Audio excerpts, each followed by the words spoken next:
Magandang araw Pilipinas, narito po ang latest weather today forecast.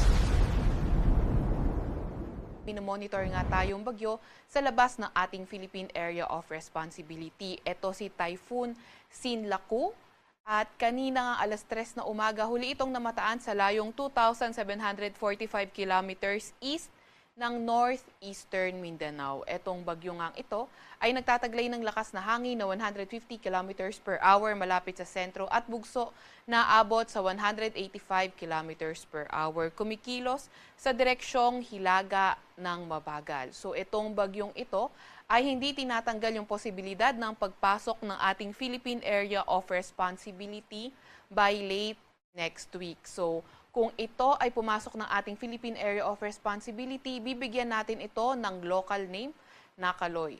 Gayunpaman, nakikita nga rin natin na mababa naman yung tsansa na ito ay maglandfall sa landmass ng ating bansa. At wala naman tayong nakikitang direktang epekto nito sa kahit na anong parte ng ating bansa. Gayunpaman, patuloy pa rin tayong mag-antabay sa mga ilalabas na update ng Pag-asa.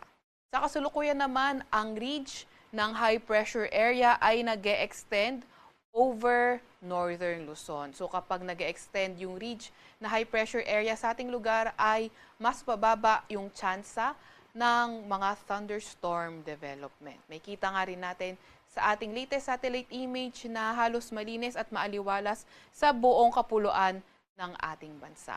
Para naman sa ligay ng panahon ngayong araw, inaasahan nga natin yung bahagyang maulap hanggang sa maulap na kalangitan. Yan ay sa hilagang bahagi ng Hilagang Luzon. Para naman sa lagay ng panahon sa Metro Manila at nalalabing bahagi ng Luzon, asahan naman natin yung partly cloudy to cloudy skies at may mga tsansa ng mga localized thunderstorms. Patuloy na maglalabas ng mga thunderstorm advisory kung kinakailangan. Agwat ng temperatura ngayong araw sa Metro Manila ay 26 to 34 degrees Celsius. 17 to 25 degrees Celsius sa may Baguio, 24 to 32 degrees Celsius sa may Lawag, 24 to 36 degrees Celsius sa may Tugigaraw, 22 to 32 degrees Celsius sa may Tagaytay, at 24 to 33 degrees Celsius naman sa may Legazpi. Agwat naman ng temperatura ngayong araw sa Puerto Princesa at Calayan Islands ay 26 to 34 degrees Celsius. Para naman sa lagay ng panahon sa Visayas at Mindanao, asahan nga rin natin, fair weather condition pa rin pero may mga tsansa ng mga thunderstorms pagdating ng hapon hanggang sa gabi. Agwat ng temperatura ngayong araw sa Cebu ay 26 to 32 degrees Celsius, 27 to 32 degrees Celsius sa Iloilo at 25 to 32 degrees Celsius sa may Tacloban.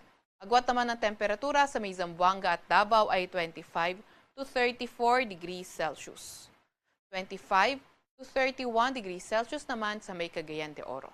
Para naman sa lagay ng ating karagatan, wala pa rin tayong gale warning sa kahit anong dagat baybayin ng ating bansa.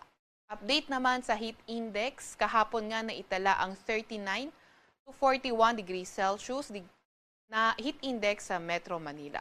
Pinakamataas na naitala sa ating buong bansa ay sa may Sangli Point sa Cavite, Dumangas, Iloilo at Giwan, Eastern Samar na umabot ng 43 degrees Celsius. Ngayong araw naman, ang heat index sa Metro Manila ay tinatayang 38 to 40 degrees Celsius at ang pinakamataas ngayong araw ay posible sa Giwan, Eastern Samar muli kung saan posibleng umabot ng 43 degrees Celsius.